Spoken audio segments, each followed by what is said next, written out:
स्मार्टफोनच्या अतिवापरामुळे तरुण पिढीला अनेक समस्यांना सामोरे जावे लागत आहे। यासोबतच हेडफोनचा वापरही वाढला आहे।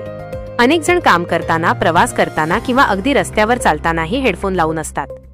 मात्र अंबरनाथ येथे हेडफोनच्या वापरामुळे एका तरुणीचा आणि तिला वाचवण्याचा प्रयत्न करणाऱ्या तरुणाचा रेल्वे अपघातात दुर्दैवी मृत्यू झाला। ही घटना मोरिवली गावाजवळ घडली आहे।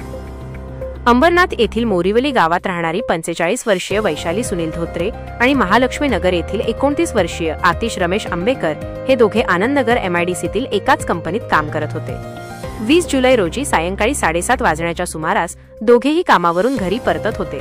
आतिश वैशाली यांना सोडण्यासाठी बी केबिन रोडजवळील मोरिवली गावात गेला होता। वैशाली या हेडफोन लावून फोनवर बोलत रेल्वे रूळ ओलांडत होत्या। यावेळी रेल्वे येत असल्याचे आतिश आणि इतर काही लोकांनी पाहिले। त्यांनी वैशाली यांना हाक मारली, परंतु हेडफोनमुळे त्यांचे लक्ष नव्हते। वैशाली यांना वाचवण्यासाठी आतिश धावला, पण दुर्दैवाने रेल्वेने दोघांनाही धडक दिली। या अपघातात दोघांचाही जागीच मृत्यू झाला। आतिश हा त्याच्या वृद्ध आई वडिलांचा एकमेव आधार होता आणि त्याच्या दोन्ही मोठ्या बहिणींची लग्न झाली होती। त्याच्या अकाली मृत्यूने कुटुंबावर दुःखाचा डोंगर कोसळला आहे। वैशाली यांच्या पश्चात पती, एक मुलगी आणि 22 वर्षांचा मुलगा आहे। त्यांचे पती रिक्षाचालक असून यंदा मुलीचे लग्न करण्याची तयारी कुटुंब करत होते।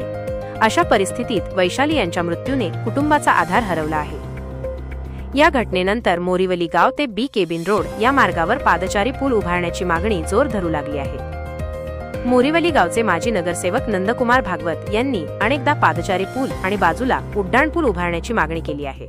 मात्र रेल्वे प्रशासन आणखी किती बळी गेल्यावर याकडे लक्ष देणार, असा प्रश्न त्यांनी उपस्थित केला आहे।